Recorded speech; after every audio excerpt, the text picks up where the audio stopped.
It is settled then. Please excuse me, and enjoy your conversation at your leisure. Thank you for arranging everything for us, Malus. Excuse me, miss. Do you need anything from us? Oh.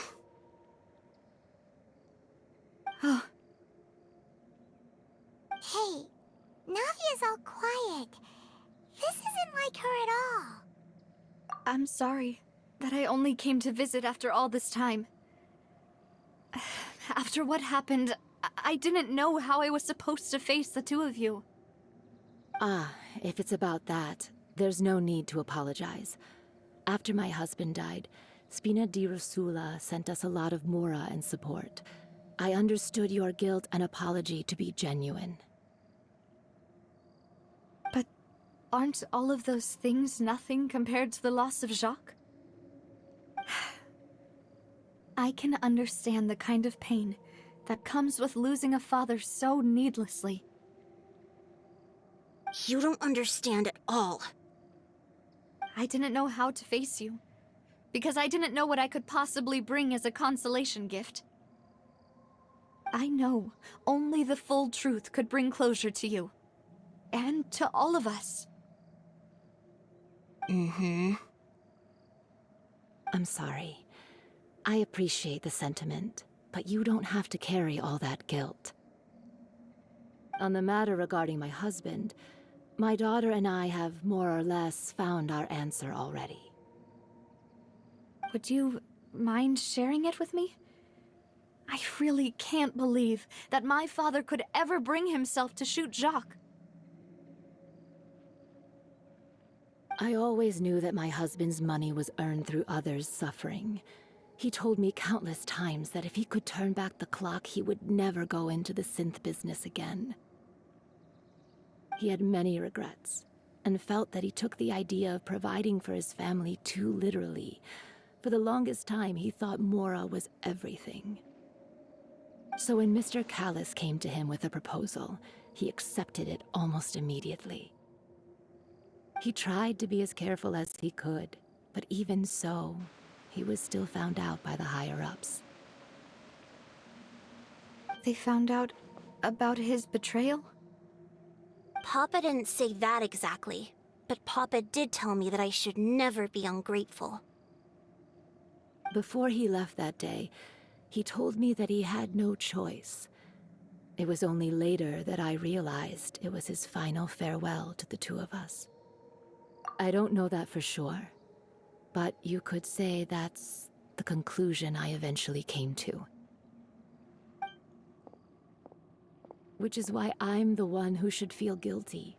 Callis had always taken great care of us, both when he was still alive and after he passed away. Even if he fired the shot that killed my husband, it was likely in self-defense. It is impossible for me to hate him for what he had done. But Mama, why is Papa still the bad guy if he did the right thing? Papa always wanted to be a good man, so why did he have to do a bad thing in the end? Well, things aren't always as they seem. You still feel like your papa was a good man, right? Yeah, Papa was a really good man. The best in the whole world. Then you should hold on to that. If a good man had to do a bad thing, then he must have had his reasons. Regardless of whether he left you a parasol or a sword, he must have done so to give you a better life. Oh. Thank you for everything you've told me. I will definitely find the truth. The current state of things is not something I'm willing to just sit back and accept. Thank you. I'm very grateful to hear this from you. Even though your personality is quite different from your father's, your determination when you speak is really similar. You really think so? That's the first time anyone said that to me.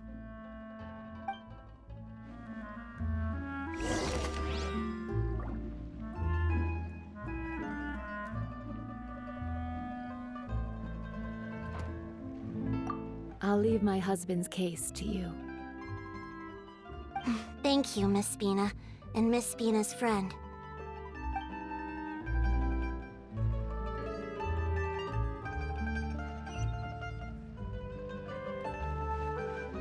Are you okay, Navia? I'm fine. Don't worry. Let's investigate the 3 suspects next.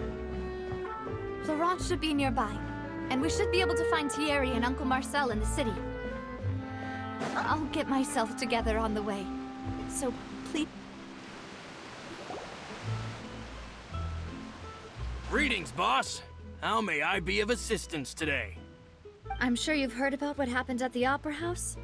Someone got turned into water right in front of us. Yeah, I've heard. With something that dramatic, I'm sure journalists will milk it for all it's worth. And it'll be all the talk for the next several weeks. It also reminded me, on the day that the incident happened with my father, it was raining outside, and we found some clothes left at the scene. After my partner here put the dots together for me, I feel like we should try to reopen his case. Can you do me a favor and try to recall what happened that night? Let me think. Mr. Callis was feeling pretty upbeat that day. So he was drinking and bantering away with us at the table. After that, he told us that he wanted to go get some fresh air. So we let him go without thinking much of it. Who knew that we would hear 2 gunshots ring out right after? My first reaction was that Mr. Callis's life was in danger. So I grabbed my holster and made a mad dash toward the scene. But when I got there, it was already too late. Mr. Callis was standing over a dead body with a gun in his hands. All we could do was look back and forth at each other. So you also remember 2 gunshots then? Indeed. The guard said that the first shot didn't hit anyone, while the second killed Jacques. But I've never really bought that explanation. Reason being, Mr. Callis had left his gun on the table. I even made sure to confirm that before running to the scene. But according to the guards, that doesn't mean he couldn't have had other guns on his person. About the clothes left at the scene that you mentioned, do you think there was a 3rd person there who was turned into water? At least from our perspective, my father had no reason to kill, so he would also have no reason to bring an extra gun with him. The gun he was holding probably belonged to Jacques, or a 3rd person on the scene. Yeah, that makes a lot of sense. So you're saying Mr. Callis ended up with the gun because he seized it from one of the other guys? But hold on. If that's what had happened, then why didn't he share the truth with any of us? He didn't even want to face the Oratrice machine, and chose instead to prove his honor in a duel. Did he lose all faith in the courts after seeing someone dissolve right in front of his eyes? About that, Malouse told me a thing or two, so I think I can understand why he committed to the duel. I'll tell you everything once the whole truth has been revealed. I understand. Then I'll leave Mr. Callis's honor in your hands, boss. And if I may just say one more thing, the whole Callis the Unfaithful epithet has been a thorn in my side since the day it was invented. Many people have laughed at me for still calling him Mr. Callis, even after so many years have passed. But it was Mr. Callis's trust that allowed me to rise through the ranks of Spina di Rosula and live the life I lead today. No matter what others might say, he'll always be the man I respect the most. And he'll always be my boss. Don't worry. I will definitely find the truth. You and all our other comrades at the Spina deserve to know the truth as well.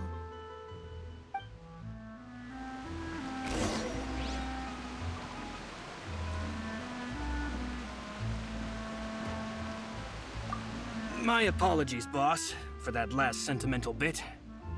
It's just... many years have passed while I've held my tongue. It's not often that I get to share my true feelings with others.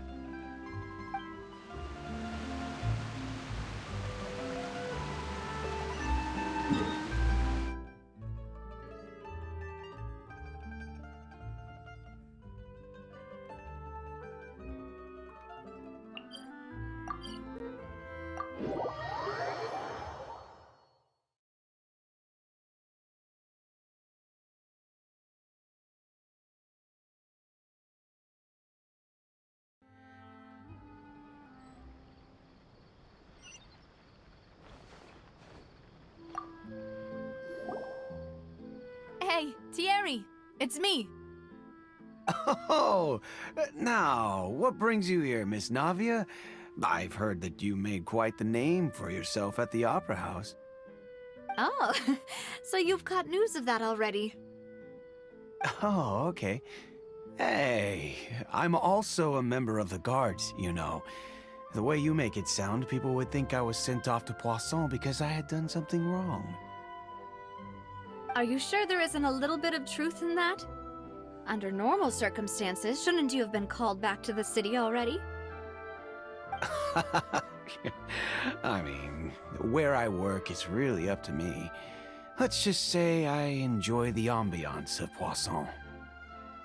Callis did a fantastic job running the town, building Spina di Rosula from the ground up and clearing many obstructions in my way. It would be next to impossible for me to find a similarly easy but high-paying job in the city. Anyway, enough chit-chat. Are these two friends of yours? You, here for some formal business? Yes. These two are my partners. What happened at the Opera House made us realize that Linny's case and my father's may be related. We're trying to reinvestigate the details of my father's old case. Ah, I get it. You think there might be more to the case now that we know people can be dissolved into water, right? I was also flabbergasted when I first heard of it. If you want to go through the original files from your father's case, I can help you look for them. That'd be much appreciated. Thank you. Actually, I have another question. Do you have the authority to dispatch Gardamex?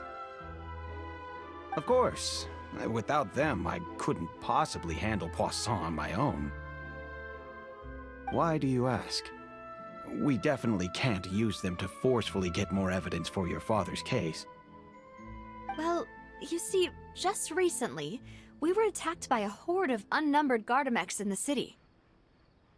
So, if you hypothetically wanted to do something against me, all you would need to do is get rid of the mecha serial numbers and send them after me. Then you think too highly of my abilities. Dispatching mecha is very different from controlling them.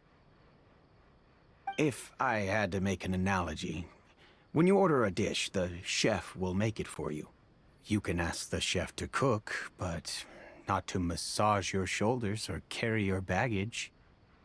If you try to make unreasonable demands, the chef would just think you're out of your mind and ignore you completely. The same goes for me and my Gardamex. Removing a serial number is also not as easy as you might think. There are a lot of complex steps to it, and it's almost impossible to keep it a secret. So I can promise you, those mecha were definitely private units. They're certainly not cheap. So, whoever their owner is must be super rich, powerful, or both. Now that you mention it, though, being in the synth business would definitely be profitable enough to afford this. Oh, then you're officially in the clear, Thierry. Oh, well, thank you for the vote of confidence, Navia. Jokes aside, I'd like to wish you all the best with your investigation. I'll be staying in the city for a little while, so just come find me if you need any support from the guards.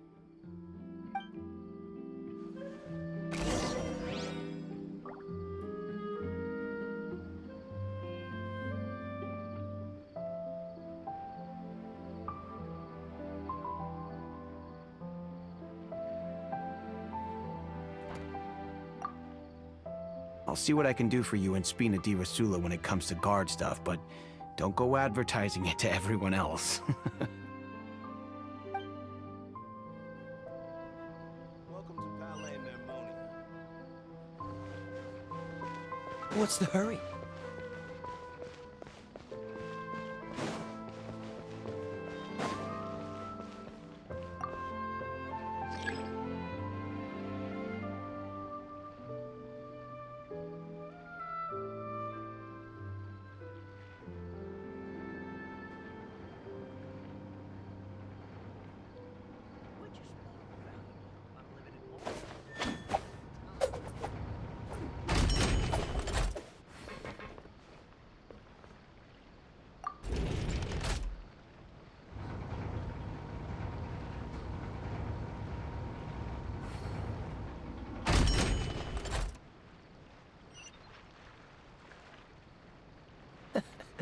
Seems all the other knights already have their hands full. Please, watch your step.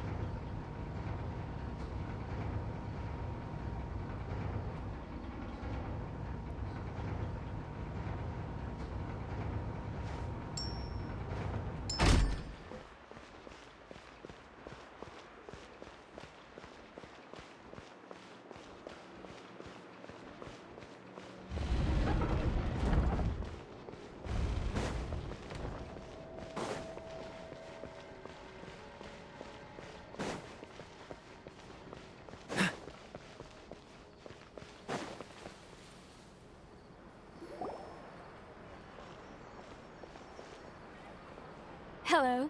How may I help you? I'm here to see Marcel. Could you please let him know? You can just say Navia's looking for him. Sure.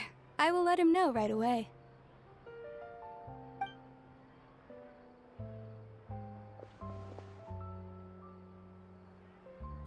Navia, hello. Sorry to keep you waiting. I'm not as young as I used to be, so my legs are giving out a bit. Oh, it's all right, Uncle Marcel. There's no need to stress.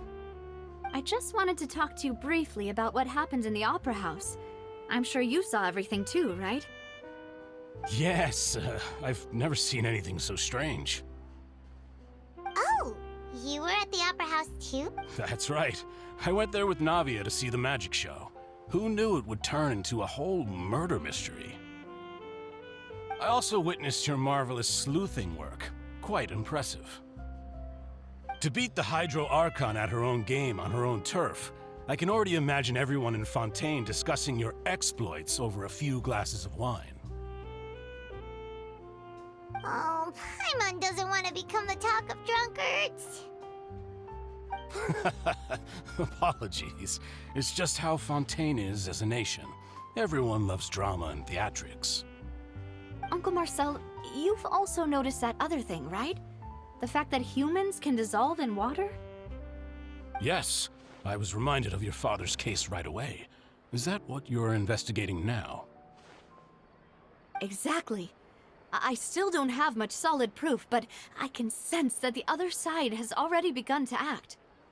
Oh, and what makes you say that? We were attacked on Araneus by some unnumbered Gardamex. And there was also an attempt to get me to drink water from the primordial sea. If not for the vigilance of my partner, I probably wouldn't even be here talking to you right now. Oh, you're giving us too much credit. Wasn't it you who protected us? Alas, it seems things are heating up again. The peace that Callus sought so dearly will soon become a thing of the past. But rest assured, Navia, Poisson will always remain a safe haven for you. If you're scared, you can always return there. If anyone dares to lay their hands on you there, the Confrérie of Cabrières will use its funds to the last Mora to bring them to justice. Thank you, Uncle Marcel. But I don't intend to go into hiding. I'm going to strike while the iron's hot. Do you have any new thoughts on my father's case? About that. Sorry, my age is catching up with me, so it'll take me a while to recall my memory. The Confrérie was responsible for that banquet, so I was out and about the whole time making sure things were running smoothly. I didn't even have the time to drink with the guests. Then I heard the sound of a gunshot, and the rest was history. Oh, it's okay. No need to push yourself. We'll ask around some more, see if there are any valuable clues elsewhere. Sounds good. Just let me know if you ever need Mora. All my wealth comes from Callus's patronage and support. I'll spend however much it takes to clear his name.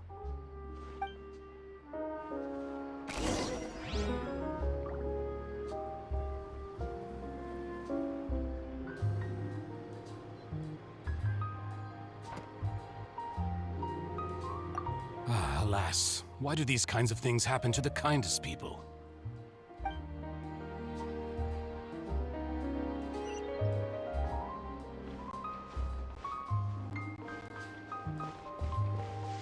This can work. I'll just treat them as new samples.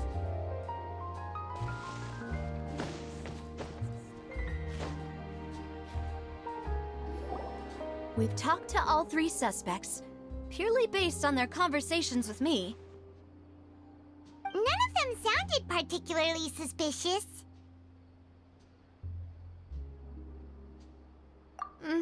I suppose that's to be expected, though. If a single conversation's all that's needed to find them out, then my father wouldn't have needed to investigate the case for so many years. Anyway, even though we didn't make a breakthrough, let's still compile what we were able to find. But where should we start? Ah, you're right! Flora mentioned that Callus probably only ended up with the gun because of circumstance. According to Jacques' family members, he already told them that he had been discovered, and that he had no choice before he left home that day. If I had to guess, he probably received an order from the synth boss to kill my father.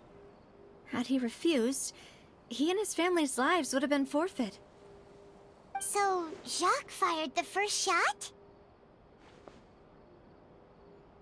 Oh? And why is that?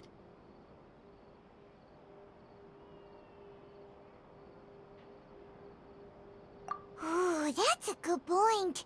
Jacques probably already knew that he was just being used as a tool for murder.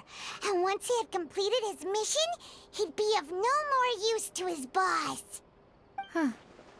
So, what would make more sense from his perspective would be to turn his back on the order and seek protection from my father. Makes sense. But without evidence, that's still just a theory. Besides Jacques, the attack from the Gardamex has been bothering me quite a bit as well. It's obvious that our enemy has become more antsy after the secret of the primordial seawater was revealed. Do you think he knew, even then, that we'd follow this lead to the end? Given everything that's happened since, it's quite possible. But who among the 3 suspects would have the ability to control privately owned Gardamex?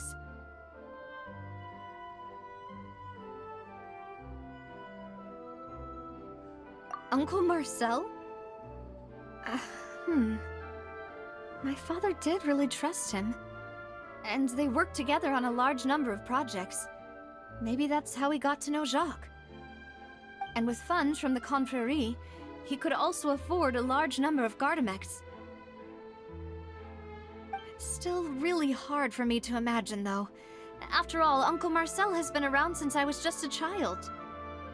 Also, wouldn't this mean he has been spending a whole lot of Mora and energy to fight his own synth business?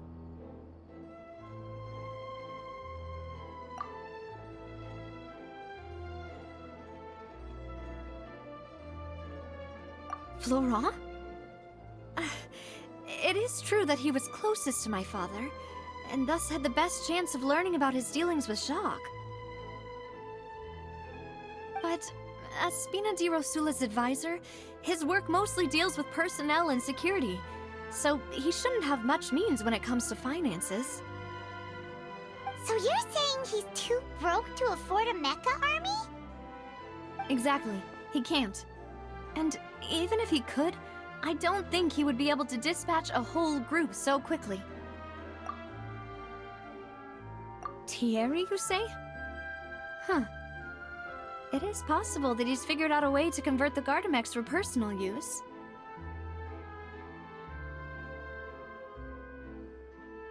But I didn't feel like he was lying when he was talking to us about the mecha. I also don't think he'd be able to keep that kind of tampering under wraps. Yeah, had he actually tampered with the mecha, we'd be able to prove it with a simple check of the guard's inventory. If the mecha were taken from the guards, it should be pretty easy to find out when and how that happened. Who could it be?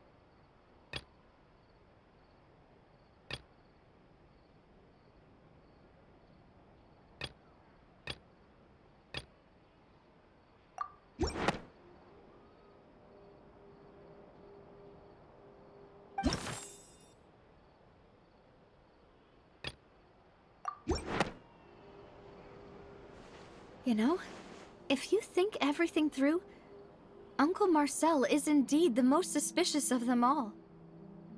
Could we be missing other suspects? Malus didn't know about the people turning into water thing when he narrowed it down to these three, did he? Malus has always been very reliable, and his judgment of others' trustworthiness has been fair and well considered. When he laid out his case for the three, the rationale he gave me made a lot of sense as well. The suspect is knowledgeable about the Spina's internal affairs, has the means to dispatch Mecha to assassinate us, and possesses significant intellect and foresight. Even if I don't want to believe it, I'm starting to see how things could all tie back to Uncle Marcel. Well, we still have another trump card on top of all the theorizing and speculating. Yes, Malus did say that charging straight in there would be extremely risky, but we don't have any other options right now. We need far more solid proof before we can hope to go charging in on our enemy. Navia, here you are. Oh, I've been looking for you. Huh? Aren't you the guy from the guards? Did something happen? Yeah. News came from Irenaeus just after you left. We've got another trial on our hands. Wasn't that place built specifically for holding trials? What's so newsworthy about this one? I know. But they said the person they're putting on trial is a Fatui harbinger called Tartaglia. What? Is that someone you know? Yeah, we know him. Maybe even a little too well. Well, he's been accused of being the true culprit behind the serial disappearances case. It's absurd, don't you think? Wait, how? None of our investigations have had anything to do with him. That's what I thought was strange about it, so I came to tell you the news right away. If the charge against him stands, then it'll be next to impossible to get the guards to support any of our planned investigations. Right, because they'll think they've already found the culprit. Yeah, and it'll be a lot harder then to clear Mr. Callus's name. I understand. Well, partner, what do you think we should do? Huh? Split up? What do you mean?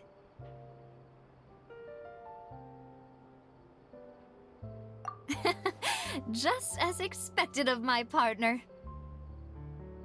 Since this is a trial about the serial disappearances case, the culprit's attention will be focused on Irenaeus, leaving his home base wide open. You're right. This is our best opportunity. All right then, let's do this. I'll stall them at the Opera House and charge Marcel as the true culprit. I won't have any chance of making that charge stick though, unless we find more evidence. it'll be up to you to make it back in time and hand the decisive evidence to me. We'll help you, just like you helped us in Linny's trial. Demoiselle, please allow us to accompany you. I'm ready. Ah, Malou, Silver, when did you two get here? We heard that you'll be leaving Poisson and figured that you might require our assistance. It's our hope that your confidence will be bolstered with the two of us by your side. Thank you so much. Then, let's make haste for Arrhenius. Paimon, Traveler, I'll see you at the Opera House. See you then!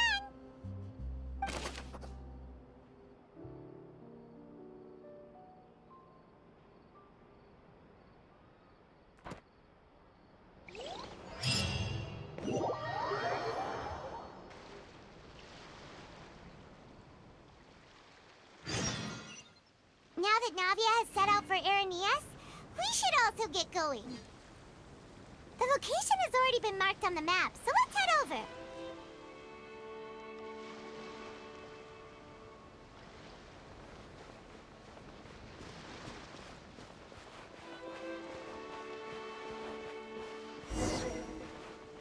Huh. According to Malusa's info, the synth production base is underwater. Let's go and try to find the entrance.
Finally found it!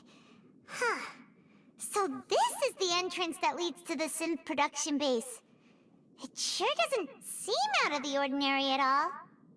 Ah, you're right. An important place like this is bound to have a ton of protective measures and mechanisms. Navia's probably arguing up a storm right now to stall for us.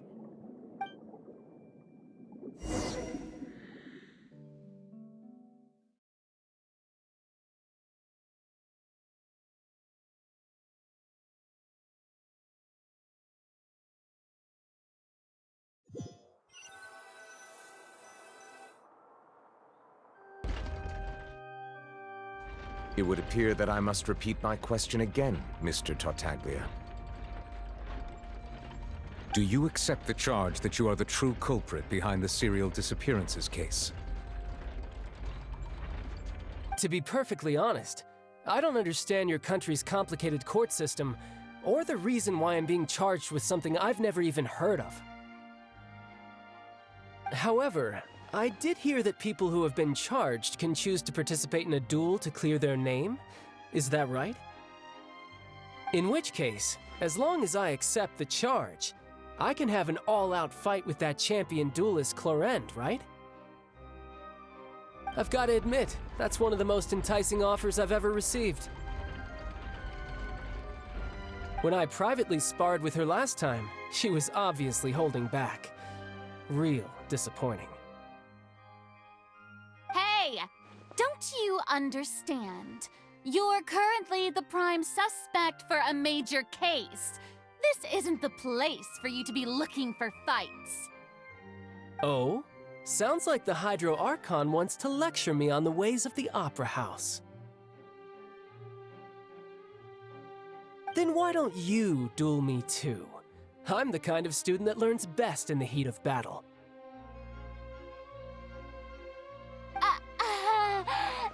No. That's not what I meant. Alas, it would appear that communication with the defendant is going poorly, and we have made very little progress. In that case, let me explain everything from the very beginning again. The goal of this trial is to determine the culprit behind the serial disappearances case. That case had nothing to do with him! You've got the wrong man! Huh? What's going on? Why is she interjecting again? I told you it couldn't be one of the Fatui Harbingers. Miss Navia, this is the second time you've interrupted the court proceedings. I only tolerated your behavior last time because you were able to provide the court with a key eyewitness. But that was an exception rather than standard court protocol. I can very well charge you with contempt of court for your interjections. Oh, please. Did you ever think I had any respect for this place's pointless theatrics? We can put that discussion aside for now. I'm not here to argue with you. I'm here to charge the true culprit behind the serial disappearances case. And if my charges prove true, then Tartaglia here will be proven innocent by default, correct? Oh, a young lady has charged in and offered to clear my name. How fascinating. Well, I'd gotten half bored to death by all these rules and procedures anyway, so I'll take you up on that offer. So, Your Honor, is there nothing else for me to do now? You may take a seat for now in the audience, but that doesn't mean the suspicions against you have been lifted. Now then, Miss Navia, who is the person you would like to charge instead? That person is...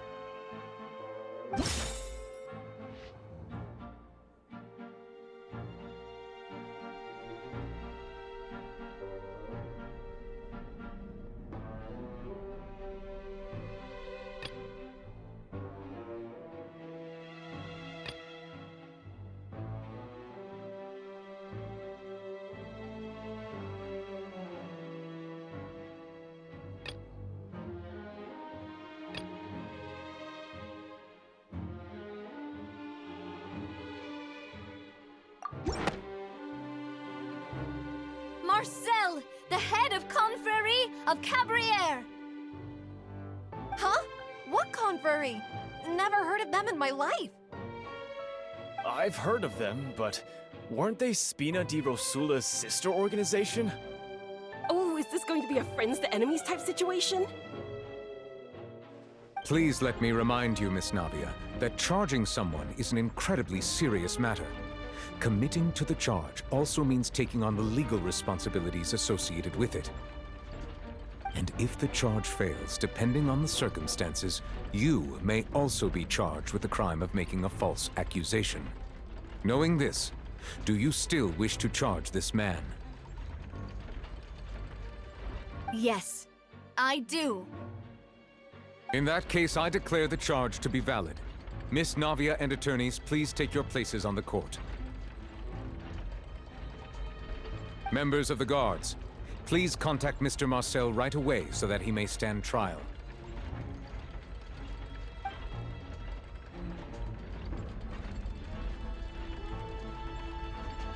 Mr. Marcel, you will not require an attorney. Is that correct?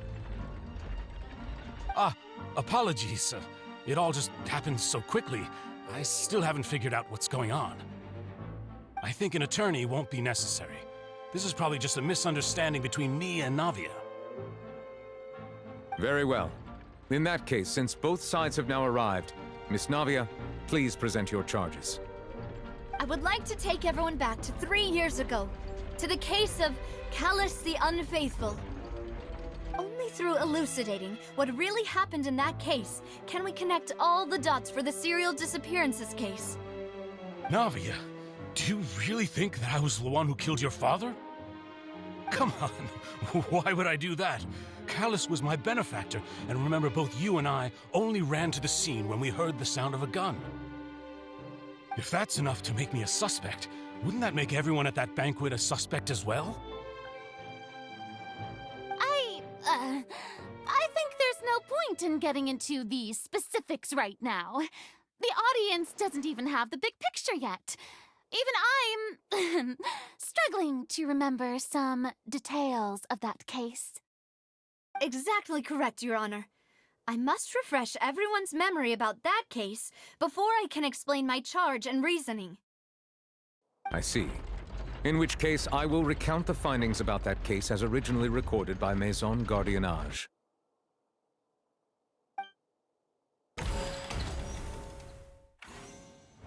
On the day of the murder, Spina di Rosula hosted a large banquet in a countryside estate owned by the Confrérie of Cabrières. During the banquet, all attending guests heard 2 gunshots from the courtyard. When the guests arrived at the scene, they found the primary suspect, Callus, holding a gun, while his acquaintance, Jacques, lay dead from a gunshot wound. The guards' investigation did not recover any other firearms from the scene. As a result, they concluded that the suspect's first shot must have missed, while the second must have taken Jacques' life. The suspect did not dispute this conclusion, and also declined to defend himself in court. Instead, he chose to prove his innocence through a duel. Callus was defeated by champion duelist Clarande in the ensuing duel, and soon succumbed to the injuries. These are the known facts about the case.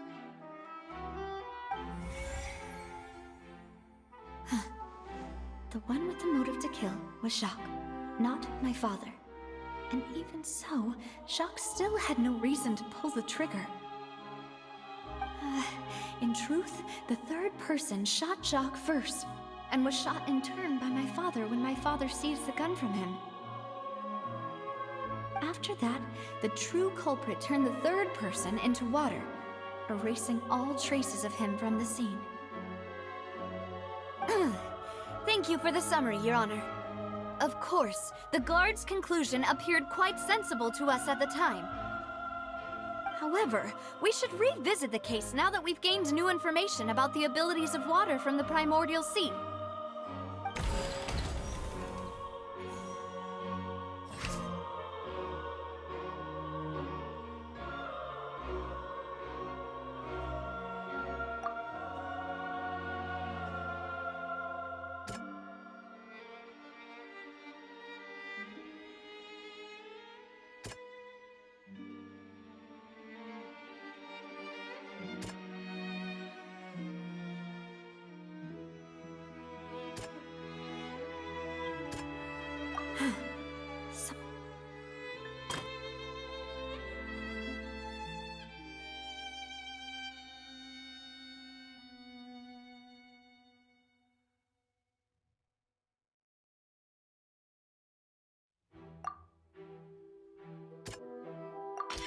The testimony of the victim's family confirms that Jacques had thoughts of assassinating Callus when he set out for the banquet. However, in the end, he reconsidered, and instead shared everything with Callus, hoping to seek the latter's protection. Unfortunately for Jacques, the true culprit had already considered this possibility, and had sent out another assassin.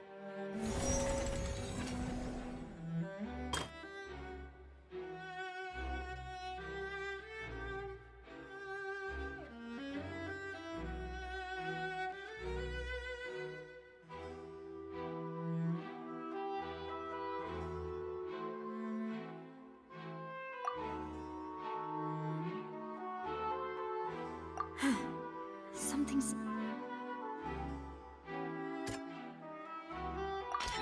This assassin first shot Jacques, then turned to shoot Callus, only for Callus to wrestle the gun from him and kill him instead.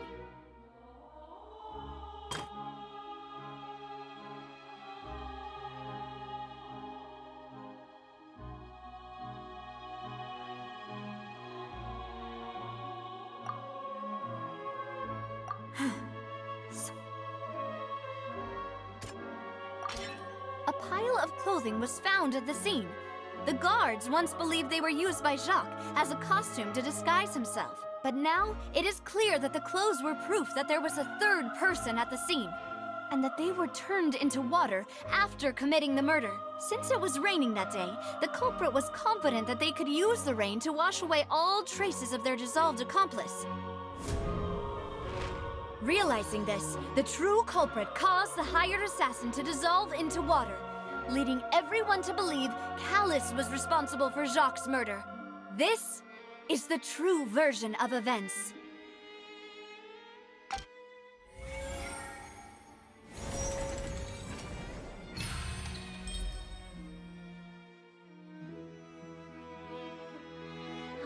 So that's what happened. Wait, you're telling me something as dangerous as water from the primordial sea has been used for all these years? What a great theory. It also explains Callus's and Jacques' respective motives. I guess they didn't shoot each other after all. Mr. Marcel, you are the one being charged with the crime. You should provide a rebuttal if you wish to prove your innocence. Ah, but I think I agree with everything Navia just said. In fact, there was nothing in her speech that directly implicated me. Then, may I ask some questions? In my opinion, we primarily need to determine two things. One, do you have the evidence to back up your claims? I'm afraid not. At least not at this very moment. Boo! If you don't have any evidence, you should just go home! I may not have the evidence with me, but I know where I could go to collect it. If we look up the deserted clothes against a record of people who went missing around the same time, we should be able to find a match.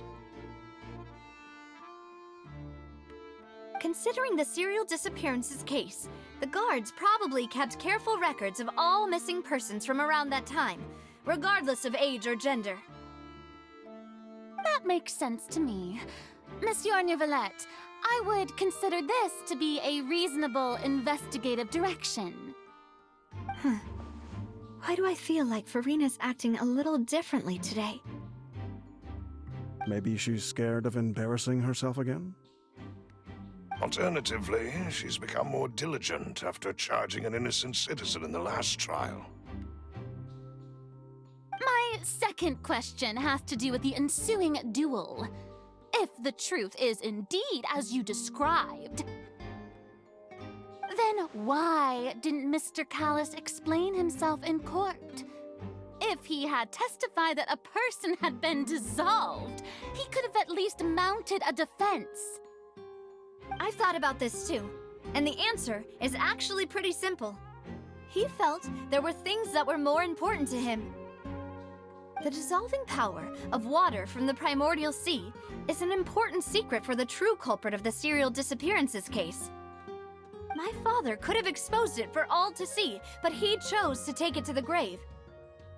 At that time, Spina di Rosula was in dire straits, and his reputation had already been shattered. He had no guarantee that going forward with the truth would allow the culprit to be brought to justice. What was certain, however, was that it would paint a gigantic target on my back. Boss once told me that Demoiselle had already been selected as the next target of the serial disappearances case. What? If the secret had gotten out, the culprit would have fought an all-out war with Espina right there and then. I wouldn't have been the only one in danger. All of us would have stood to lose our lives. Of course, the guards might eventually figure out the truth of the matter and determine that we were in the right. But what good would that do? How can a hollow verdict protect anyone?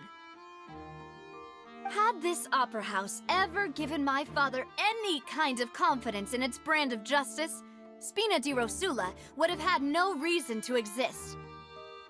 But by staying silent, we retain the ability to deter our opponents and continue the stalemate. I was able to become Spina di Rosula's president, which made me harder to target, as well as giving me more time to grow and learn. And once I have figured out the truth and stepped up to the challenge, I will do what this opera house cannot and restore my father's truth and honor back to him. So, you mean to say, your father intended to die in the duelist's ring? That's right. Do you have any proof? Of course. All you need is to ask his opponent, Clarand.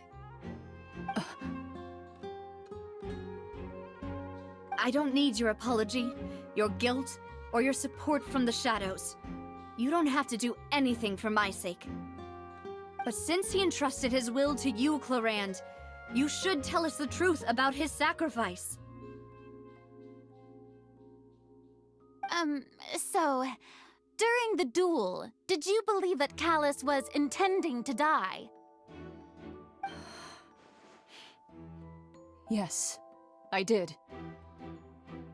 As a champion duelist, I've fought many battles and taken a countless number of dishonored lives.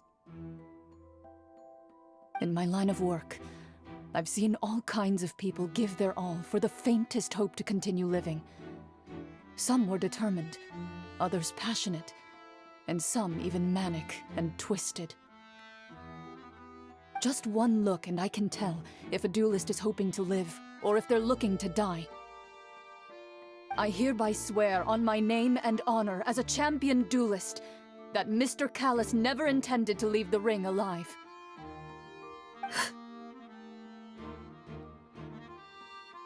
Since that's your testimony, I have no more questions. It appears there really are good grounds to reopen this case. I concur. However, Miss Navia, you still have not explained the link between your father's case and the serial disappearances case. Right? What she said was fascinating, but kind of beside the point. Wait, weren't they just talking about the serial disappearances case? Of course, Your Honor. The two cases are connected via a matter of timing. In my father's case, the culprit intended to kill both Jacques and Callus. As a result, they planned to act after hearing 2 gunshots. And at the end of Linny's trial, the culprit also only dissolved the victim in front of everyone because they realized they were at risk of being identified. The culprit could only time their actions so precisely if they were already at the scene. Coincidentally, Marcel attended both the banquet and the trial. So that's why you suspected me. Even after hearing your reasoning, I still can't help but find it a little preposterous. I'm used to it, though. You've always been an impulsive and sentimental child, Navia. It's one of your most endearing traits. No need to appeal to pathos. I won't try to refute your points one by one, but even if everything you just said was true, can you prove that I was the only person present at both events? On top of that, does a person have to be physically present to control the timing? Can't someone remotely monitor the place? Don't know what she can say to that. I know that even with that, you might still think you can reduce the list of suspects with some further investigations until I'm the only one left on the list. Alas, who won't feel at least a little hurt by an accusation of murder from a girl you see as your own daughter? But if I were to dismiss this completely, you'd also think I'm not being considerate of your feelings. Ah well, let Uncle Marcel teach you another lesson. Do you know what the biggest flaw in your reasoning is? I suppose you're gonna tell me anyways. It's timing again. I'm a businessman by trade. From that standpoint, there's no reason for me to kidnap young women. It's a high-risk action with nothing to gain. In addition, I left my home in Snezhnaya when I was young to come to Poisson and work in some trade. My business only thrived when I received Callus's patronage. But the disappearances began before I ever stepped foot in Fontaine.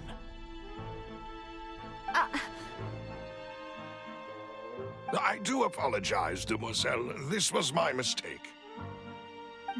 No, it's not your fault. I'm sure he had come prepared. Is there anything else you'd like to say? Would you like to check the date of my first business license against the first known case of the serial disappearances? You can also take a look at my border entry records, or ask my friends and family when I left Snezhnaya for the first time. Could those records and testimonies do something to appease the unspeakable anguish in your heart? Seems like she got the wrong guy. At this rate, Navia will be convicted for falsely accusing him. I think you've done a superb job of dissecting your father's feelings as he neared the end of his life. But aren't you going against all of his wishes and expectations right now? He wished for you to become more rational, collected, and conscientious, instead of dwelling only on your own feelings. Once you've learned to be more considerate of others' feelings and to stop rushing headlong into things, you'd have met most of his expectations. This isn't just about me, and it never has been. The biggest difference between me and the rest of the victims is that I still have the ability to search for the truth, while that same agency has long been taken from them. The people whose families were destroyed by synth abuse, the people who lost their loved ones to the serial disappearances, and the people who suffered tragic ends due to their sense of justice. Many people's images are flashing before my eyes. I'm sure some are coming to those of you in the audience as well. And whose image do you see, Marcel? Is it a man named Vacher? Huh. Oh, so you do know that name. I'm merely surprised you'd suddenly say the name of someone I've never even heard of. I was waiting for you to say that.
Solidify!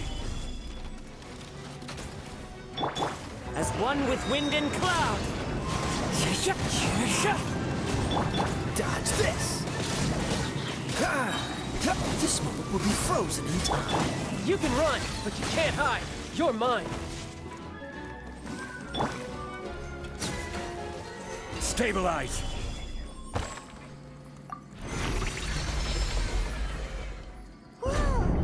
The floor is going up! Is it because of this mechanism in the middle? That guy really prepared a lot of stuff for this place.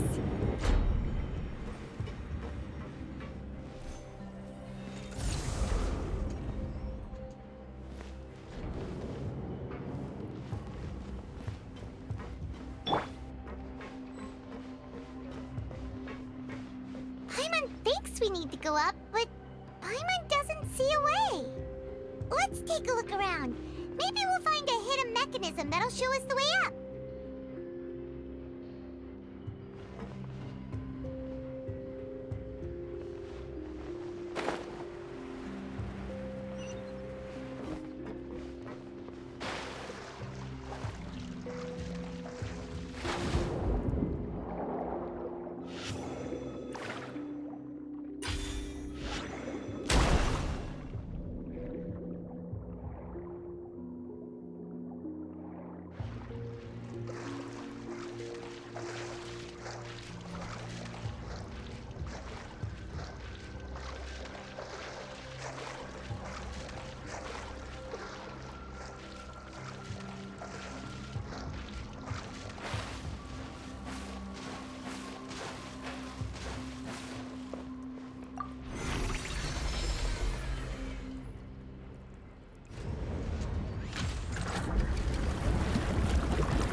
The water level is rising!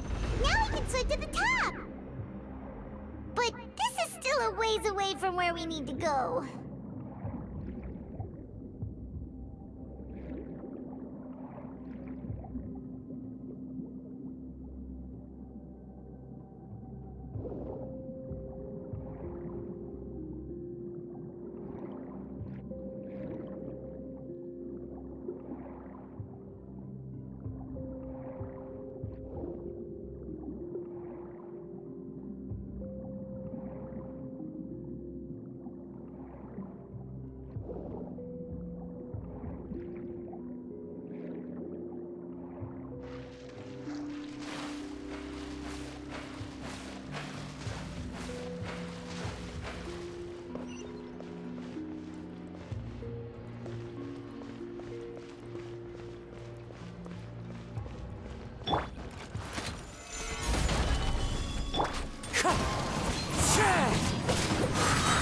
Fallen leaves, adorn my night!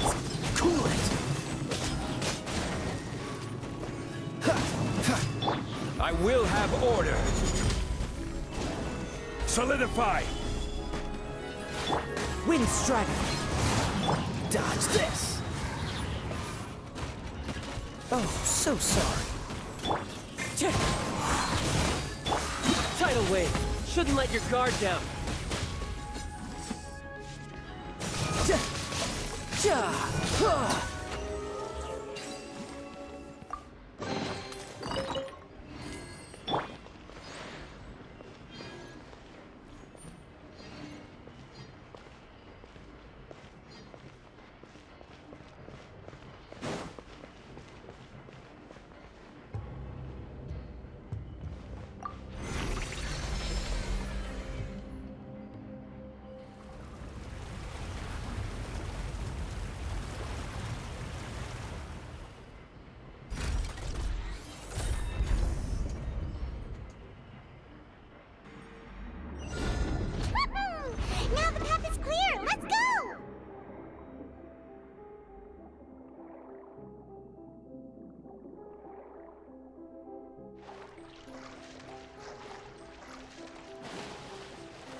clouds high, the birds call.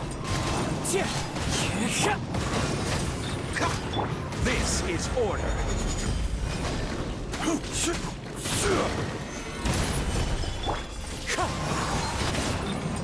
Freeze! This moment will be frozen in time. As one with wind and cloud.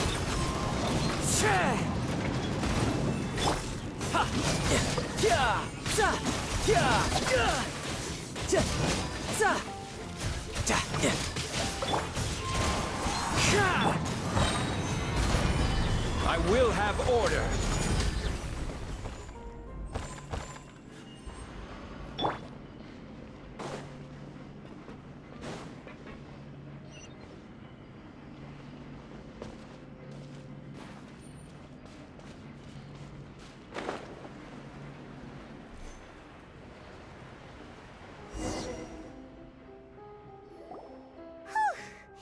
After all that, we finally made it to the innermost sanctum. Though, as expected, the mastermind isn't here.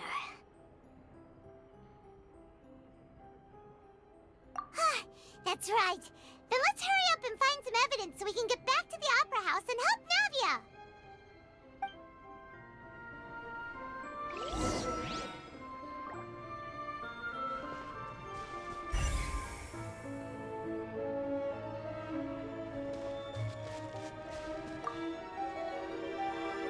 What's all this? Aw, it's a bunch of really cute things! Pink accessories, a hair tie, a necklace, even a makeup box! Oh, Paimon sees it too, but why are all these cute things labeled with different girls' names? Huh? You mean the girls from the serial disappearances? They were brought here? And then they were turned into water. And all the boxes of things, these names, that means... Oh, this is terrible!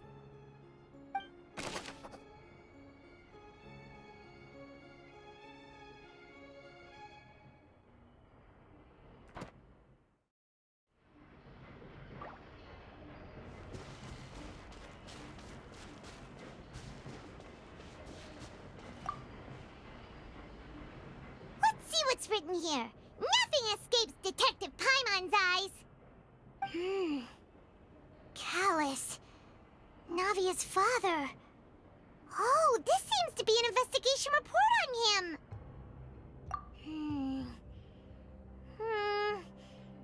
Yep!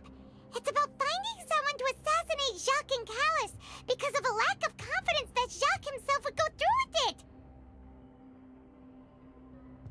This should prove the existence of the third person, right? We still have not determined the exact content of the key information Callus has passed on to certain members of his organization. The old dog's a real menace to deal with. Even if he abides by the promise he's made to us, he will still have the upper hand. He can act whenever he wants to make our lives miserable. The only option left is to remove him from the picture entirely.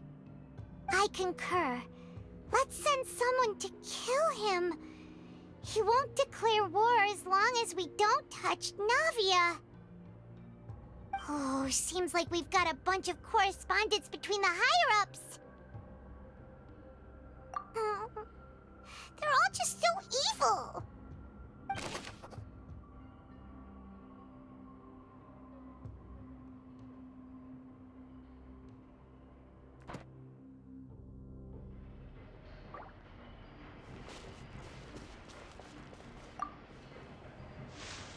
Oh, look! There's an important-looking basin over here, and it's full of water. That means this is where they make all the synth, and that special water is the main ingredient. If you dilute it with normal water, you'll get synth, but the pure stuff can dissolve a human. Paimon will take notes on this incriminating evidence.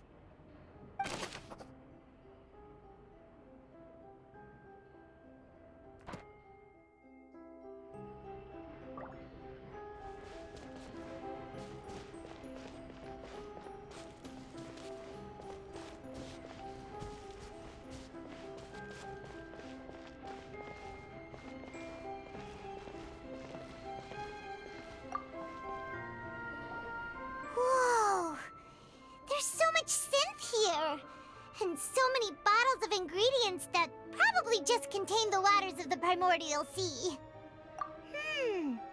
Mixing in progress. Ready to drink? Stock sample? Huh. They've also got all the synth pretty clearly labeled. Whoa, there's even fruit-flavored synth?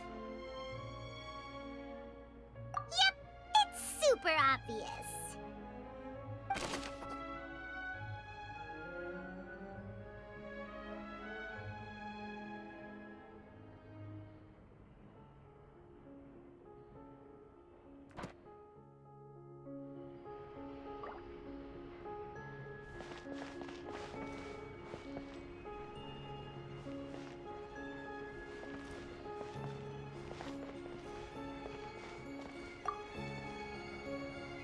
What's this over here? Looks like some kind of place for research. Experiment number 16 aims to verify Jacob Ingold's research conclusions on the Primordial Sea and use his theory as a foundation to achieve a breakthrough. The experiment was a failure. No individual managed to resurface from the water from the Primordial Sea. Female specimens 22, 23, and 24 were dissolved.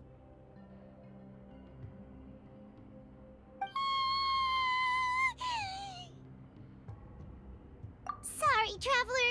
Paimon will try her best. It's just that Paimon's never read something so scary before. How can someone write something that terrible in such a matter-of-fact tone? You read the rest. Paimon's too scared to keep going.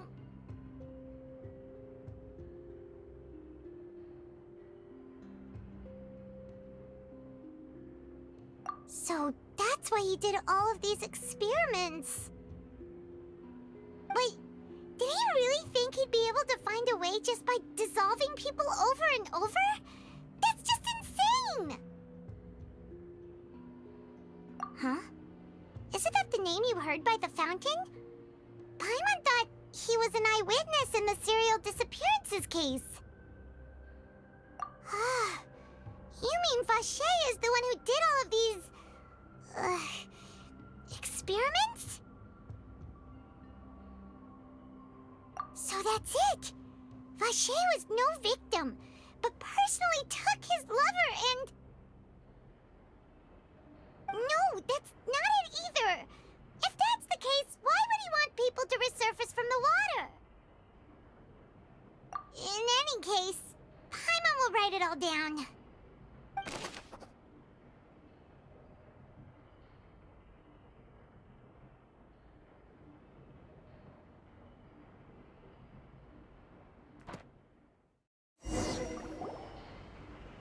We've looked at almost everything here, and it seems like our theories were spot on. But... yeah, we haven't found anything that reveals his true identity. No wonder even Neuvillette wasn't able to find anything. Whoever it is probably destroyed everything to do with that name a long time ago. That way, even if we bring all this back to the opera, we won't be able to identify the true culprit. Sure thing. Paimon won't admit defeat to this guy either.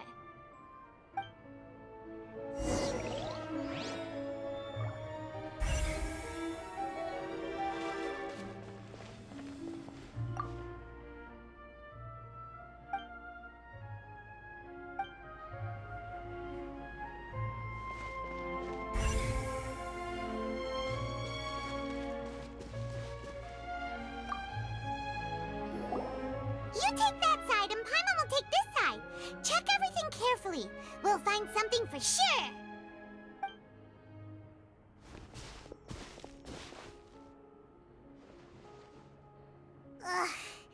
Nothing at all. And Paimon can't even find snacks either. Whoa, really? Let Paimon see. Vinier. Isn't that Vacher's lover's name? Then you found her diary. Let's see. Aw, it's just just a normal diary chronicling their love story. She was so sweet, too. Oh, Paimon feels even worse for her now.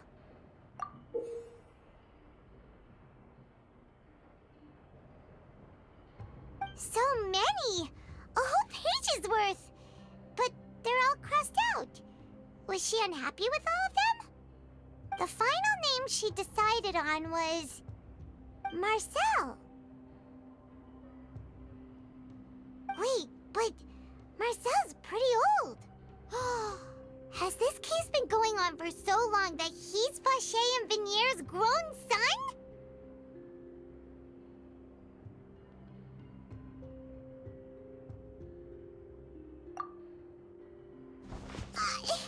Hey! Paimon still hasn't figured it out yet.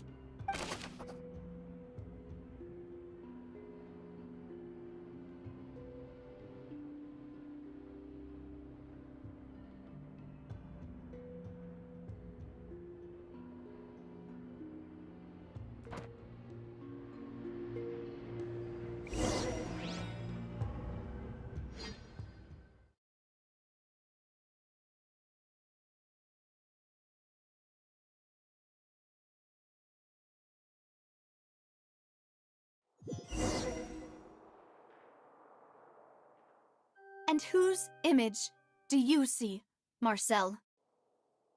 Is it a man named Vacher?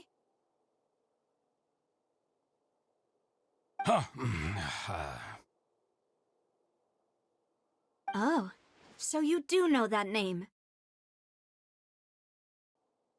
I'm merely surprised you'd suddenly say the name of someone I've never even heard of. I was waiting for you to say that. Navia! We're back! As expected of my partner.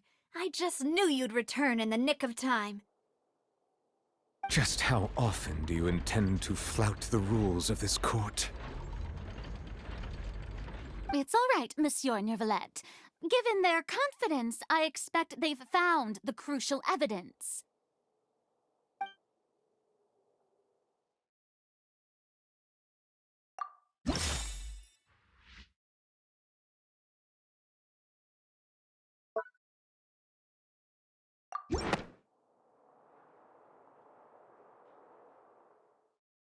But the truth of it, Marcel, is that you've always been Vacher.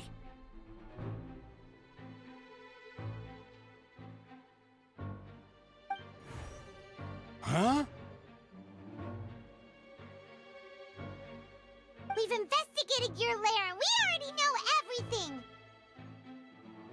After your lover, Venier, was dissolved, you kept abducting young women to experiment on the hopes of bringing her back to you!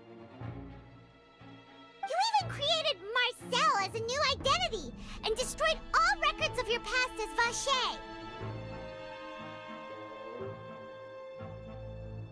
So that's it. Even the villains in opera performances rarely go that far.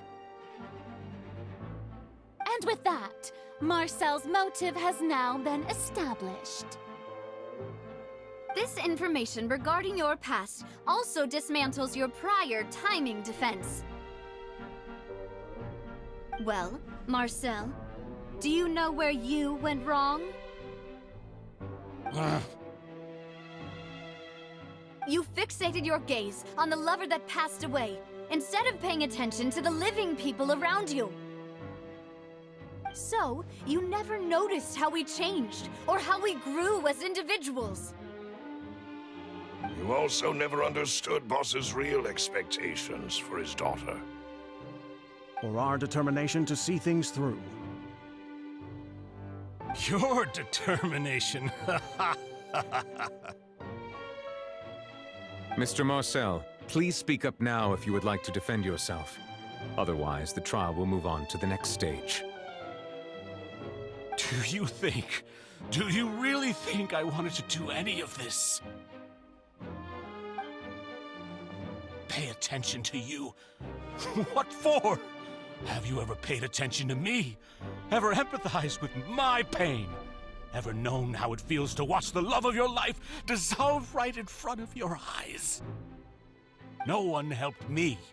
No one even believed me. All those decades ago, even the officers from the Maison Gardiennage were laughing at me. They said there's no way a human being can turn into water. So I must have gone mad from grief.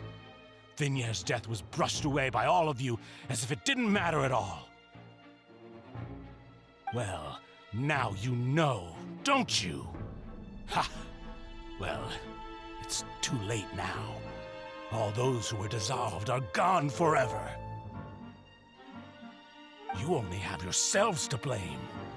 You set up this ornate opera house in pursuit of your so-called justice, your beloved drama, while turning a blind eye to the suffering of the people. Vignère is dead. We promised each other that we would always be together. Wherever she goes, I will follow. But I'm not from this blasted place, so I can't be dissolved, no matter what I do.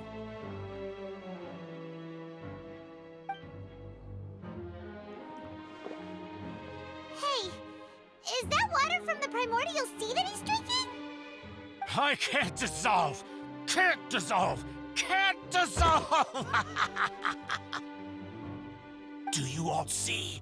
I can't go! I can't follow! So if I can't go where she is, what choice do I have but to try to bring her back? I did all of that, and in the end, that accursed Callus still got the better of me. I spent my entire life living on pins and needles, only to get stabbed by his idiot daughter at the very end. The suspect is exhibiting signs of mental distress. Guards, please restrain him.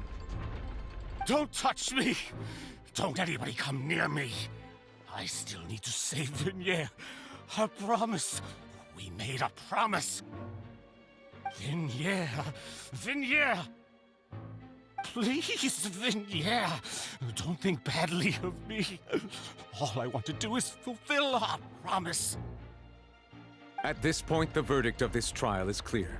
With Mr. Marcel's conviction, the charges against Mr. Tartaglia no longer have any basis.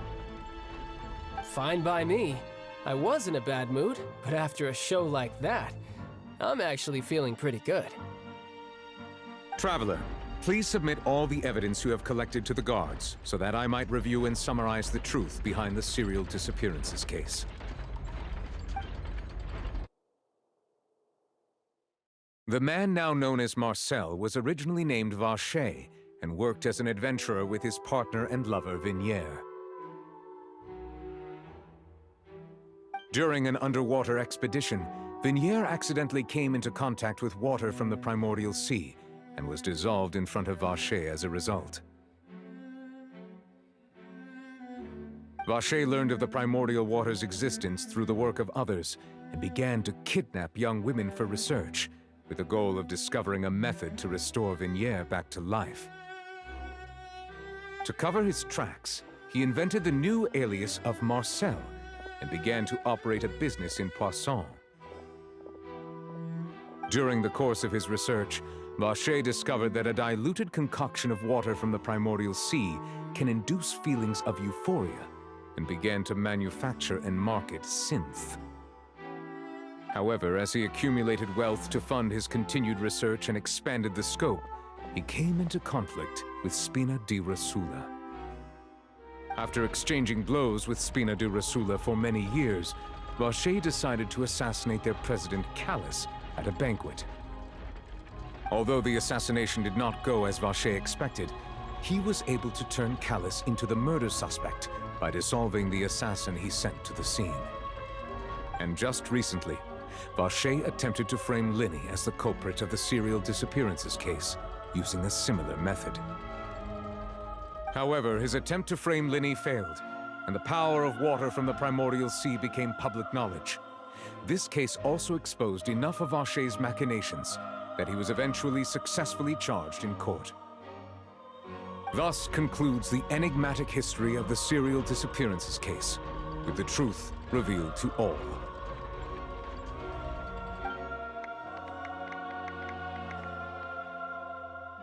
The Oratrice will now deliver the final verdict regarding the charges against Mr. Vacher.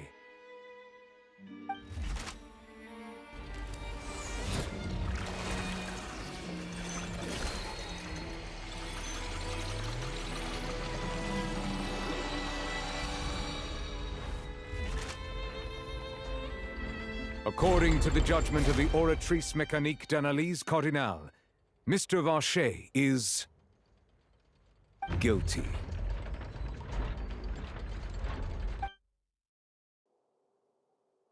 Guards! Take Vacher away. Good. It's what he deserves. With that, the serial disappearances case is over now. We really just witnessed history.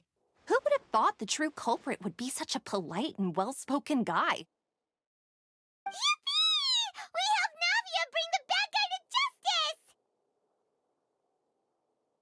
He's hurt so many innocent people and now he's finally getting what he deserves! Huh? Are you okay?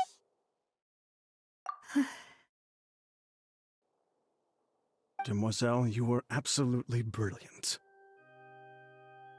The day our late boss had always hoped for has finally come. You can rest easy now, knowing justice has been served. Yeah. It's finally over. It's all thanks to you guys. And my partner. See, Papa? Spina di Rosula's still doing well with me at the helm. Well now, hasn't this been a most delicious piece of drama? The villain has been caught, justice has been served, past wrongs have been righted, and it's a big ol' happy ending. Since it's been such a great show, I'll just let the false accusations against me slide. Either way, I've still got some business to attend to, so if you'll excuse me... Please wait just one moment, Mr. Tartaglia. What now? None of this has anything to do with me. According to court protocol, since this trial was initiated due to a charge against you, a verdict must also be made regarding the initial charge before the trial can conclude. Oh, come on. Is this really necessary? Haven't you already caught the real criminal? Isn't it time for side characters like me to exit stage left? Please respect the laws of Fontaine. This has always been the rule. All right, but this sure is a lot of hassle. All I need to do is stand over there, right? Let's just get this over with. Through evidence presented in the public trial that was just held, it has been established that Mr. Tartaglia has no direct connection to the serial disappearances case. The guilty party has been identified, and thus it is logical to suppose Mr. Tartaglia is innocent of the charges. We now turn to the Oratrice Mécanique d'Analyse Cardinale to render the final verdict on the charges.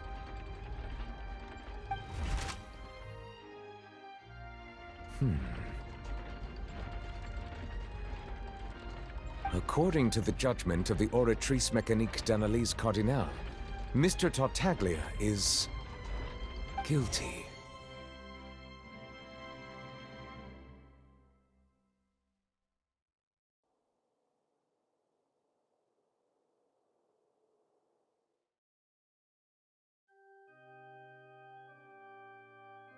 What?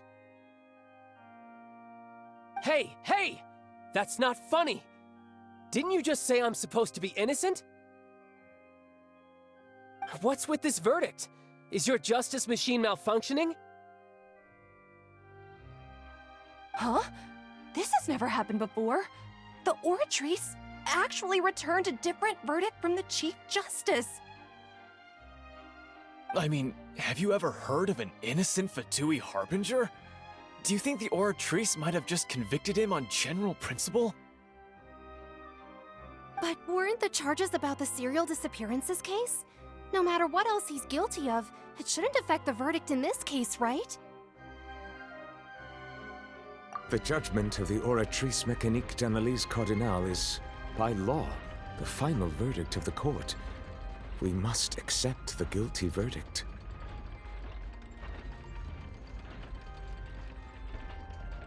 Guards, please take the suspect into custody per court protocol.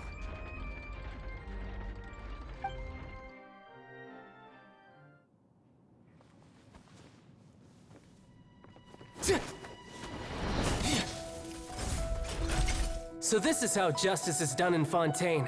What a joke. You've got your rules. Well, I've got mine too!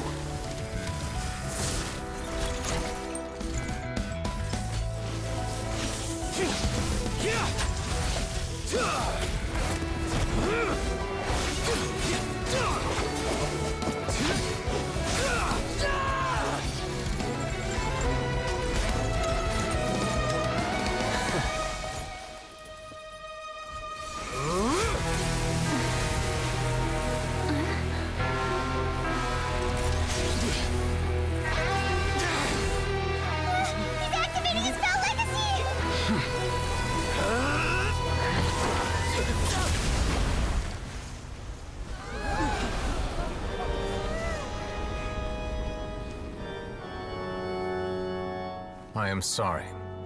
If you have been wronged, we will find the truth. But the rules of the court must be upheld.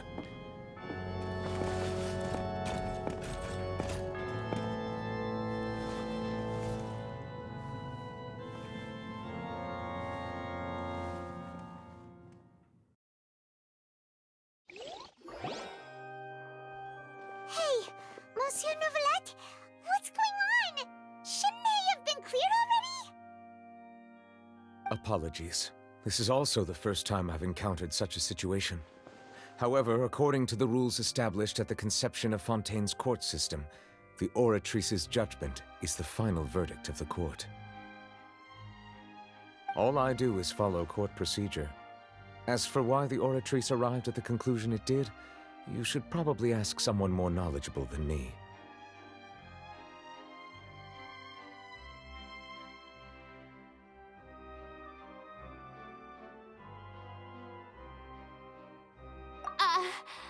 Why are you looking at me? I had nothing to do with it! I don't know what happened there either. Hey, stop staring at me! What does Lady Farina mean by that? She says she has no idea either, but that's impossible. Didn't she create the Oratrice herself? Yeah, so are the verdicts reliable or not? Can results like this really be called justice?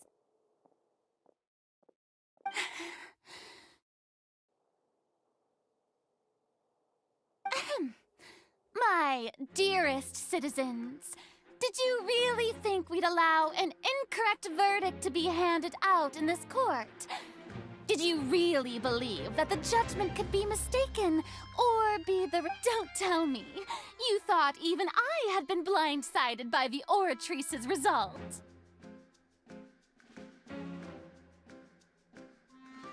But the way she looked just now, it was pretty obvious she had no idea what was going on. However, given the state of things, I shall give you an explanation. Everything that just took place, including my supposed shock and bafflement, was a part of an elaborate performance, with every action meant to stir up drama and excitement. And, of course, for every performance there is a script. Everything has unfolded exactly as I expected from the very beginning. As the embodiment of the very concept of justice, the Oratrice shall never render an arbitrary judgment! If you thought Child had nothing to do with the serial disappearances case, it is only because you've been blinded by the superficial appearance of innocence. Everything he's done, not to mention the danger he poses, are beyond ordinary comprehension and completely unforgivable! All shall be revealed in time. You will come to understand my noble intentions, as well as the absolute correctness of the Oratrice's verdict.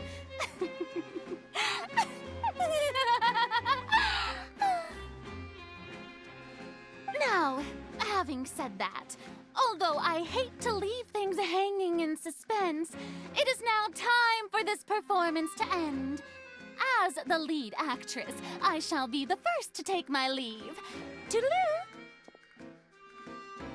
So she chose to make her escape after all, did she?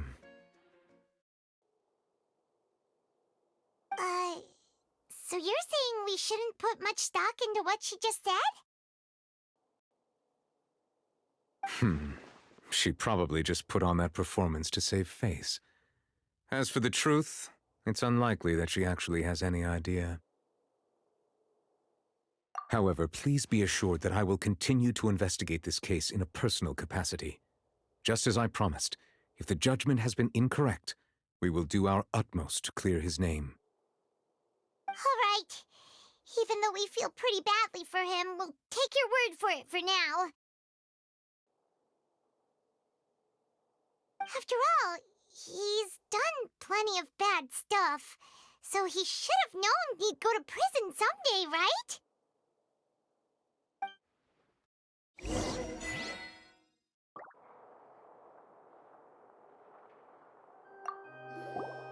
Oh, Monsieur Neuvillette! That power you showed when you took him down. Who are you really?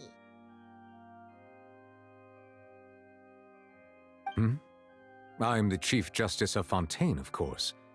If officers of the law lack the strength and capability to enforce it, then it makes a mockery of justice.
Monsieur Neuvillette! That power you showed when you took him down... I'm the Chief Justice of Fontaine, of course. If officers of the law lack the strength and capability to enforce it, then it makes a mockery of justice.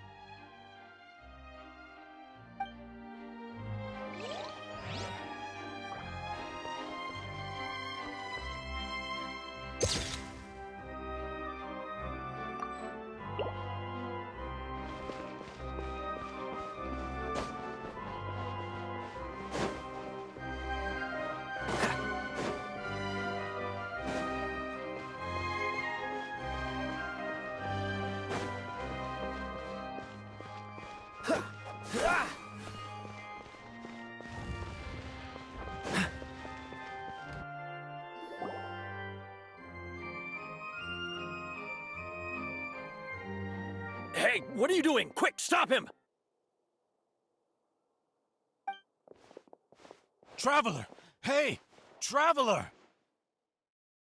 Marcel! What are you doing over here? Stop resisting arrest! Cease, or we'll add another charge to the list! No, wait! I just want to ask the Traveler something. I'm not looking to run away. Please, just let me ask this one small thing. Go on. Thank you. I was being led away when I finally realized something. Where did you first hear the name Vacher? I erased all records of that name. So, unless... Are you still trying to prove your innocence? Give it up. You've already been convicted. Really? You did? You're sure? You met her? But how could that be? How did you manage to do it? The Fountain of Lucine? Then she's been so close to me all along. And I just never... Please give me a chance to talk to her again. Just let the Traveler take me to the fountain to see her one last time. This is the last request I'll ever make in my life. You can do whatever you want to me afterwards. I don't care. What? Give an inch and you want to take a mile? Do you think serial killers get to make requests like that? Paimon agrees. Why should we give him what he wants when he's only done a ton of super terrible things? This request, is it worth as much to you as your life? Of course! Wait, no. It's worth even more than my life. Humans. Will they betray the instinct to live just to satisfy spiritual needs?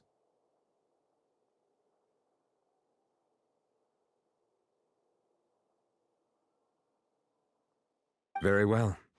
I will grant your request. Your Honor, I fear that... I will go with him. You do not need to worry about any escape. In that case, I shall leave him in your most capable hands, Chief Justice. Thank you, Your Honor.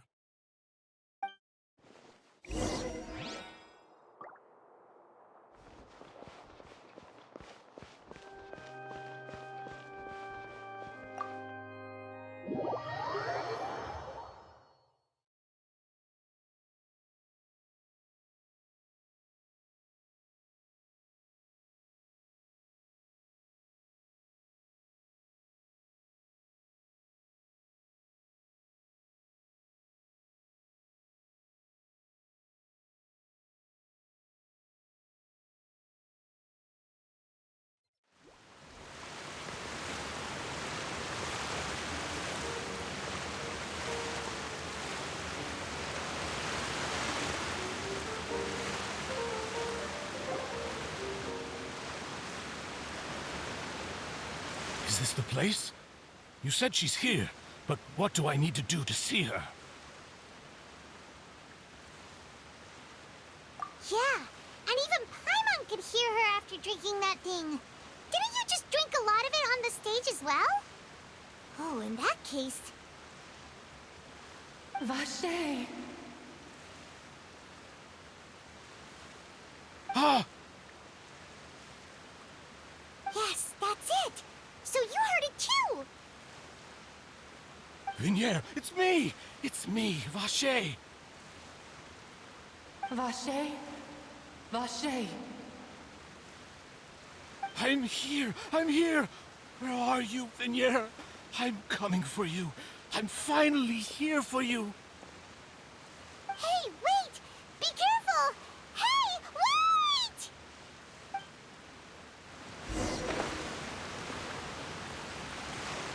Vignier, is that you? It's me, Vache! Vignier! Vache? Why did you come? Didn't I say? You don't need to look for me. You look a lot older than I remember. How long has it been? It's been more than 20 years. I've suffered for over 20 years since the day you left. All this time, only the thought of bringing you back has kept me alive. Nothing else mattered to me. I must be dreaming. Who would have thought I'd get the chance to tell you all of my feelings like this? Vignier, you are my everything. I really don't know how I could live without you. But Vache, if you ask me, this world would be better off without you.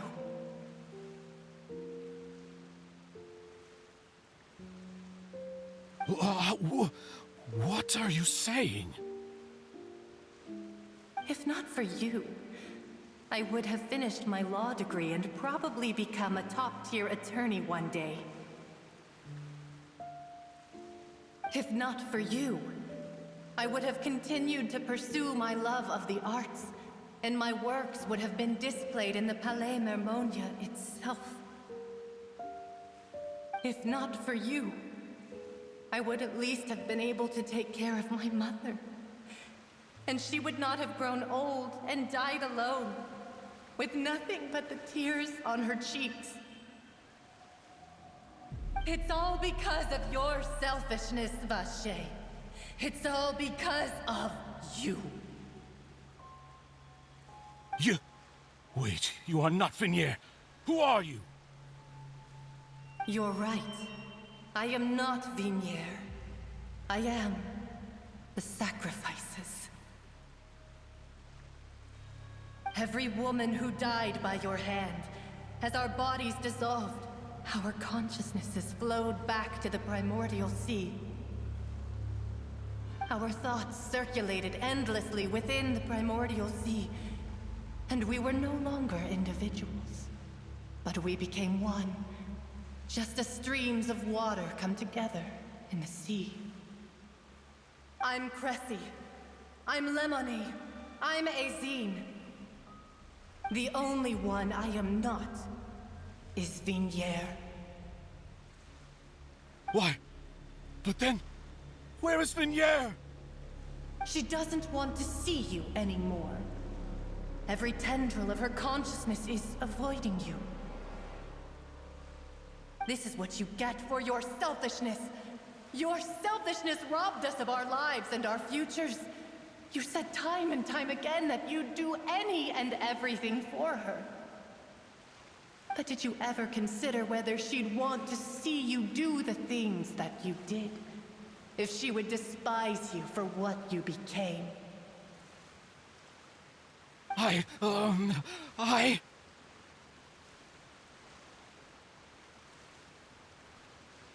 You are a liar, a heartless murderer, and a cowardly narcissist. The only thing you are not is Vignier's beloved. From the moment your first victim died and her consciousness merged with Vignier's, she has had nothing but pure hatred for you.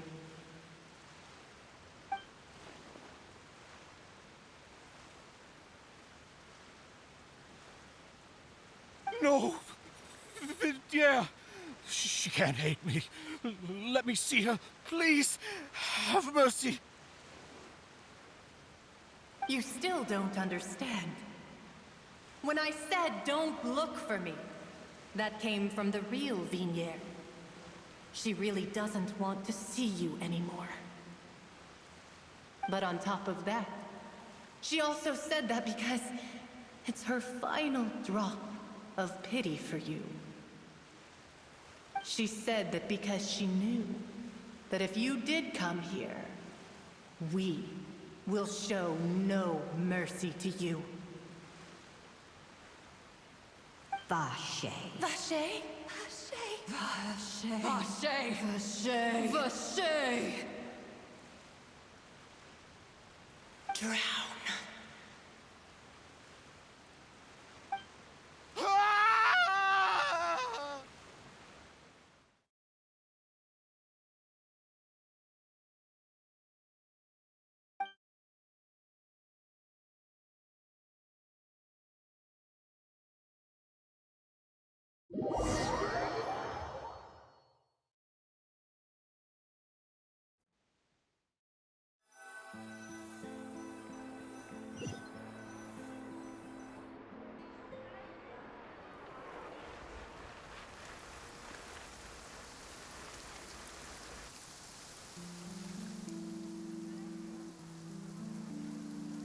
Finally, we have some time to do shopping. Gosh, it's really been a long time since we've been able to relax. Huh. Well met, partner. I knew something great was going to happen when I woke up in such a good mood today. Even this weather can't put a damper on the demoiselle's mood. It's a pleasure to see you both again. Oh, hey, Navia! It's been a few days. Paimon's already started to miss you. Oh, now that I believe. I'm easy to work with and always bring home the bacon. Who wouldn't treasure having a partner like me? Sounds like you're really enjoying life these days, Navia. What have you been busy with since the trial?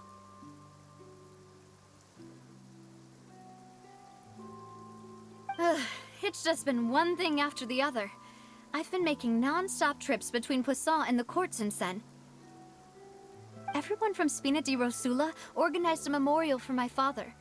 We never held a memorial when he first died, since everyone knew that even if we held one back then, no one was going to come. This time, though, everyone in Poisson, and even many people from the court, all attended. So his name's definitely been cleared now.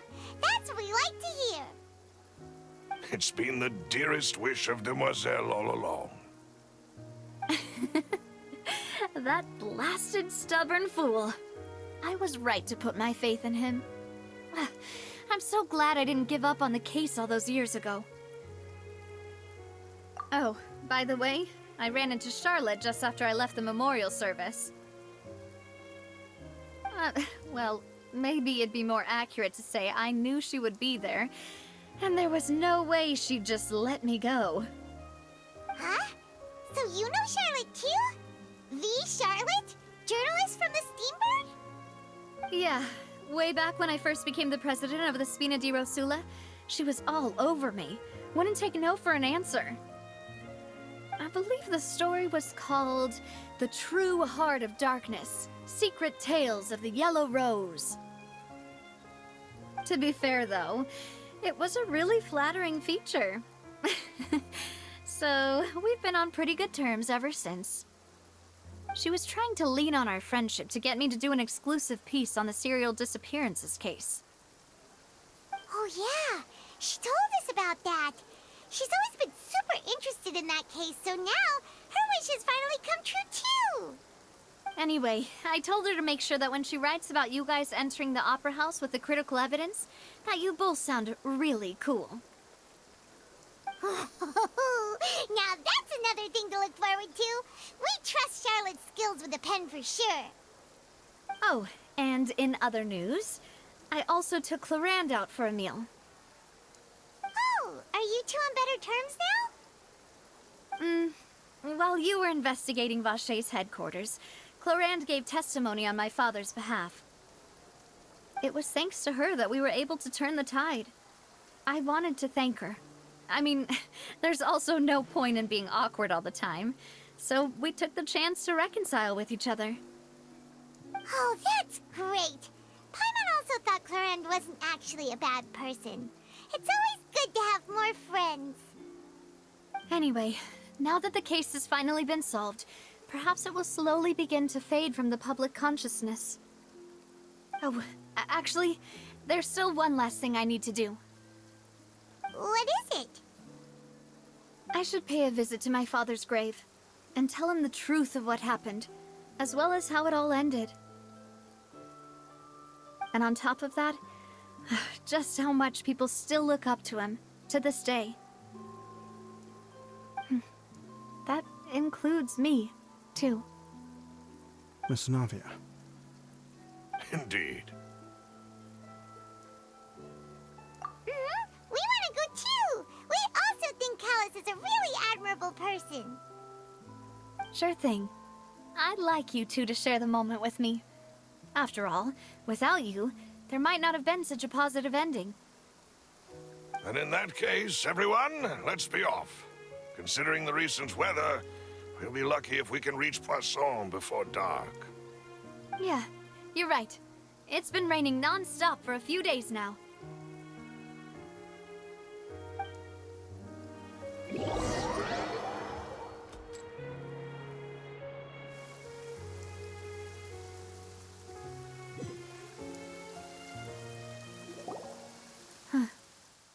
This is where my father's grave is. To be perfectly honest, even I haven't been back here for a long time. Huh? There's someone there already. Wait, that figure. It can't be...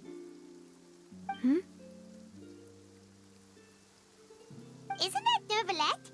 Why would the Chief Justice be here? Huh? Navia?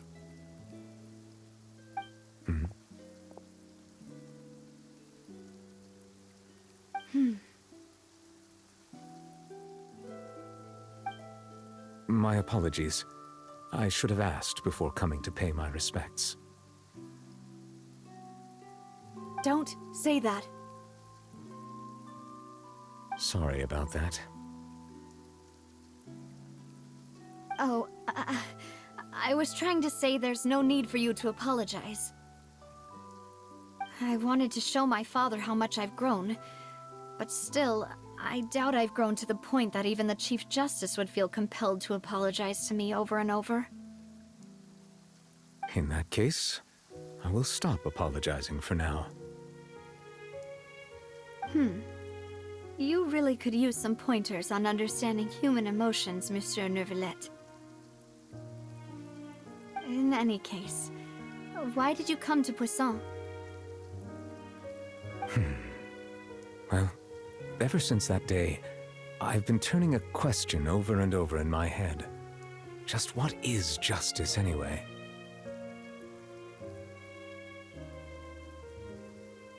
There was once a time when I didn't want to believe that there could be anything more important to humans than life itself. Oh, rather than that, it's probably more truthful to say I didn't believe humans were capable of resisting the most basic instinct of living things. That they could rebel against their own nature, or consider certain things to be more important than their own lives. Which is also why I didn't stop your father from beginning that fateful duel.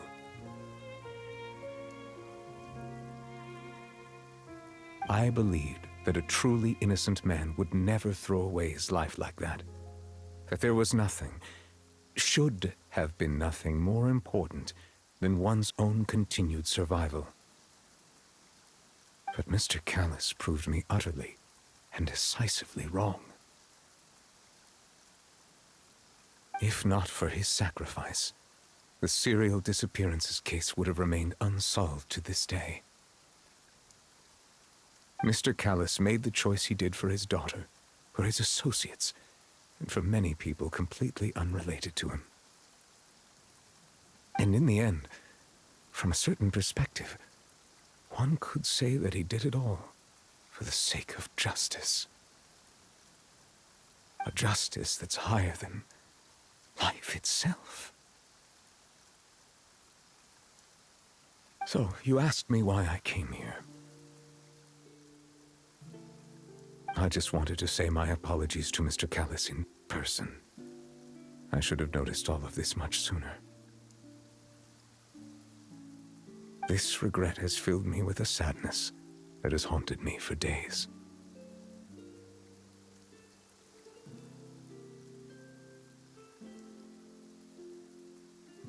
That high and mighty chair in the Opera Epiclese indeed insulates one from many important things. Spina di Rosula, thank you so much for your hard work and perseverance.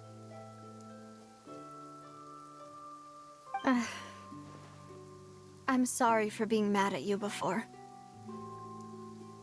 So, you're actually one of those types that's cold on the outside, but pretty thoughtful on the inside, huh?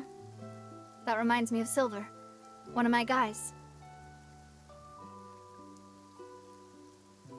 Sorry about that. Self-expression is not one of my strong suits. Didn't I just say you don't need to apologize? Ah, so Navia and Neuvillette seem to have made their peace as well. Let's not disturb them for now. We can wait till after they're done.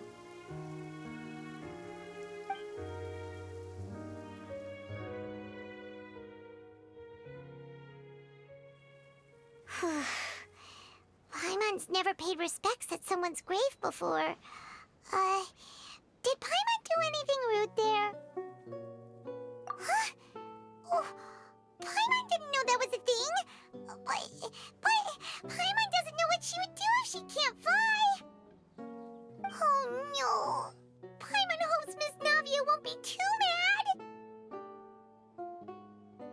Anyway, Neuvillette is still standing around there. It's not often that we can catch him alone like this, so why don't we go talk to him for a bit? If we can't talk to Lady Farina, we can at least talk to him, right?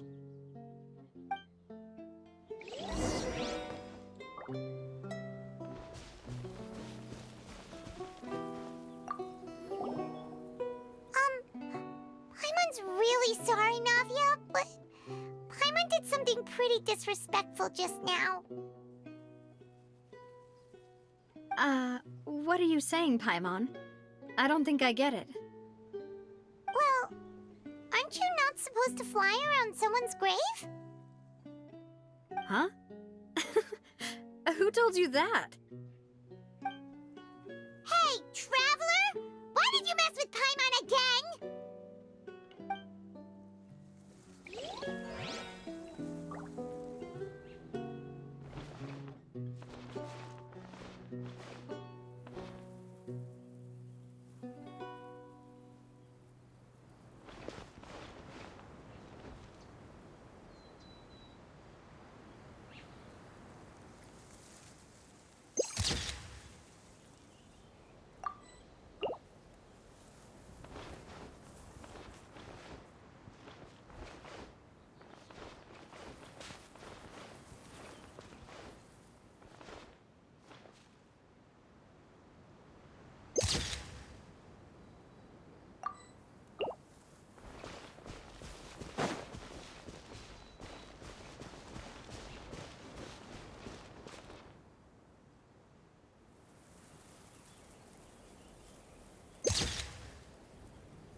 Oh, it's you two.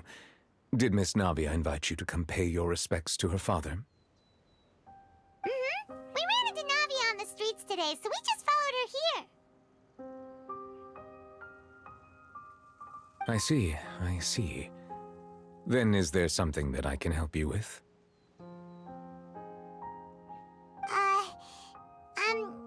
Well, it's pretty hard to run into you like this, since you're usually super busy. So we figured we could try to ask you a few questions, if that's okay. Please feel free. Though outsiders, you helped us solve one of the greatest mysteries in Fontaine, and it would be my pleasure to return the favor.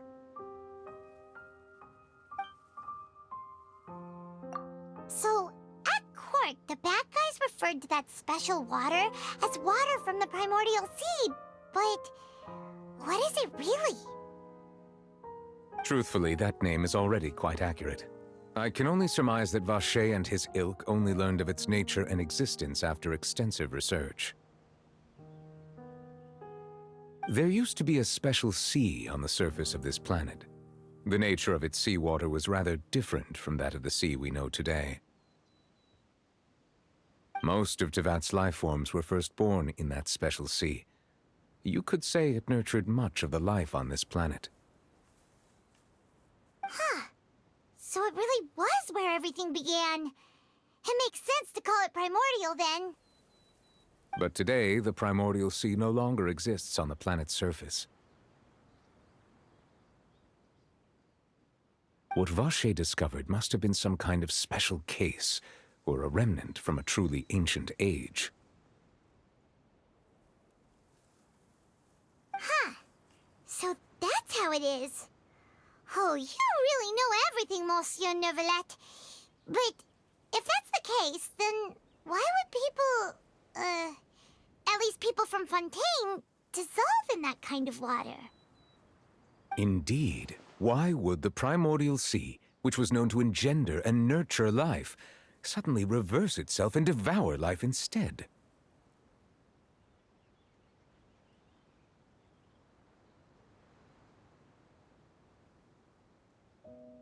To be frank, that also doesn't match my understanding of this world and its laws. There must still be some unknown secrets around the people of this land.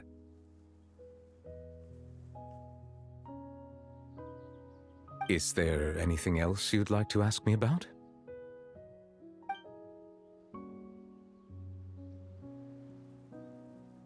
That the sea levels will rise and everyone will be dissolved in water, leaving Farina crying alone on her throne, but the sins of the people will be finally washed away for good.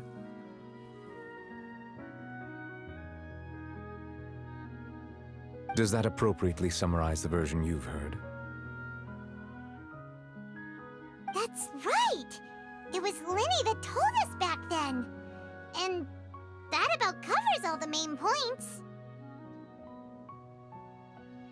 Yes, up to the present, I think we reached a point where we have no choice but to confront this prophecy directly. Rumors have it that this prophecy is rooted in the last words the former Hydro Archon left to the world before she passed away. A prophecy?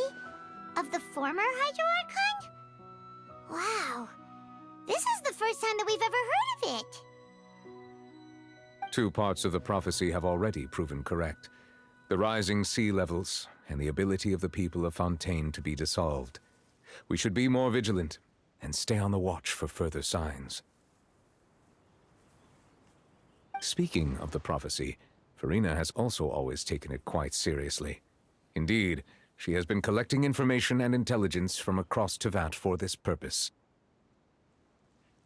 If the rumors were true, then perhaps this prophecy is the conundrum left to Farina by her predecessor.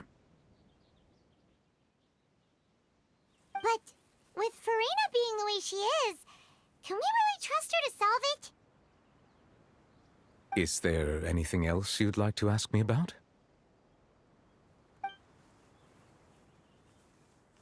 My apologies.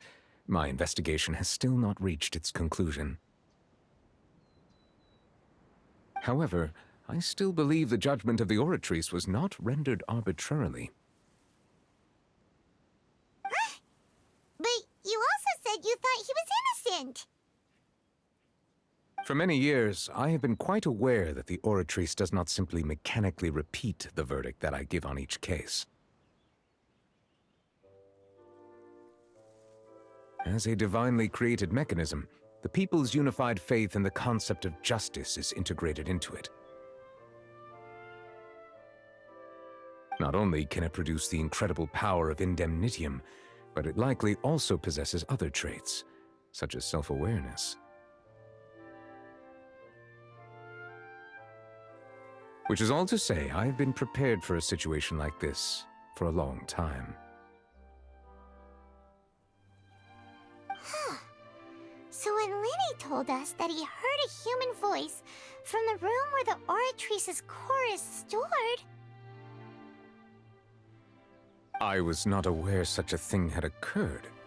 Perhaps that could serve to prove my conjecture. I will add that to the list of items to investigate. In any case, I am inclined to believe that the Oratrice does have a methodology all its own. We just do not have enough information.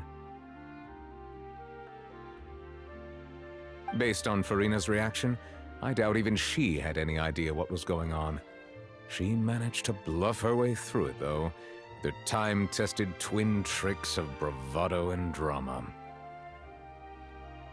While we do intend to get to the bottom of this, for now, we regret to say that the Fatui Harbinger will just have to bide his time in the fortress of Meripede. If we did incorrectly convict him of crimes he did not commit, we will most certainly compensate him to the fullest extent allowed by the law. If you ask Paimon, the only compensation he'll want is a no-holds-barred fight with you. Is there anything else you'd like to ask me about? Your sibling, another blonde-haired traveler. I'm sorry, but I've never seen anyone who matches that description. If she ever stepped foot in Fontaine, I'm sure she followed our laws to the letter, and had no reason to appear on the stage of the opera Epiclese. Is there anything else you'd like to ask me about?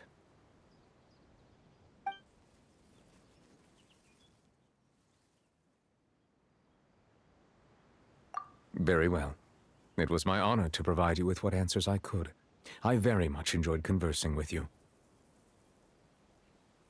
It will soon be time for me to leave this blissful tranquility behind and return to Palais Memoria. You really are super busy, Monsieur Neuvillette. Paimon thought you only came here to pay your respects today because you had the day off. Crime and villainy do not have the day off, and so justice must work around the clock as well. This is merely the nature of a justice's work.